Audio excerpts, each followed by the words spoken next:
جايز كيفكن؟ اليوم بدي احكيكم جايز حفلة 300 مشترك.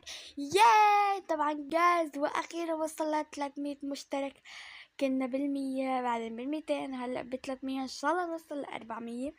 طبعا هاي اليوم الفكرة مثل لما وصلنا بال100 مشترك. انا بال100 مشترك عملت حفلة 300 مشترك بالكرج، اما كمان هاي المرة ب300 مشترك رح اعملها بالكرج. فقبل لا نبدأ الفيديو لا تنسوا تحطوا لايك وتشتركوا بالقناة وتفعلوا الجرس ويلا. اوكي جايز، هذا هو الكراج رح اعمل عليه فيديوهاتي اللي رح اجين هذا هو جايز الكراج اللي رح اساوي فيه التزيين والحفلة. اوكي رح نعمل كتير اشياء.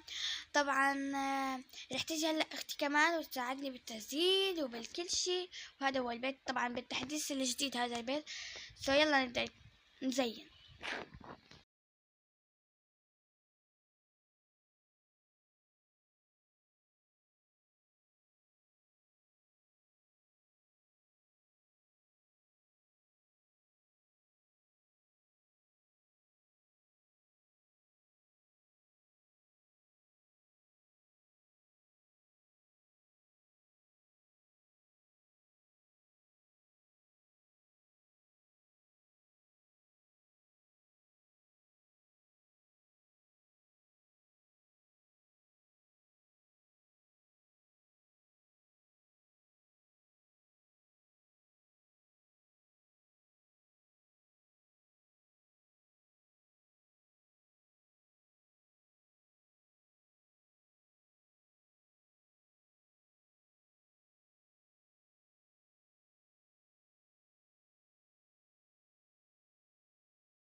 خلص تزيين مثل ما انتم شايفين جايز، اعطيتكم جولة صغيرة كتير حلوة.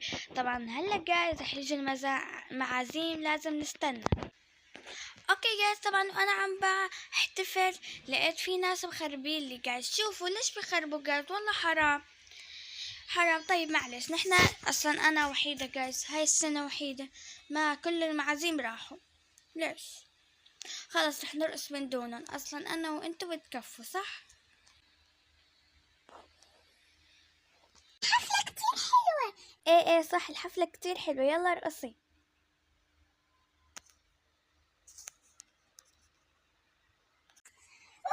انا كتير مبسوطة بهالحفلة، بس ليش ما في معازيم كتير؟ صدقيني ما بعرف، ما حدا اجى على حفلتي، شكلي رح انا وياكي بس رح نضل بالحفلة. ايه اصلا نحن بنكفي وبنزود. ايه صح، يلا نكمل حفلة. وقت الاكل تعي كل شي. يمي الاكل شو طيبين.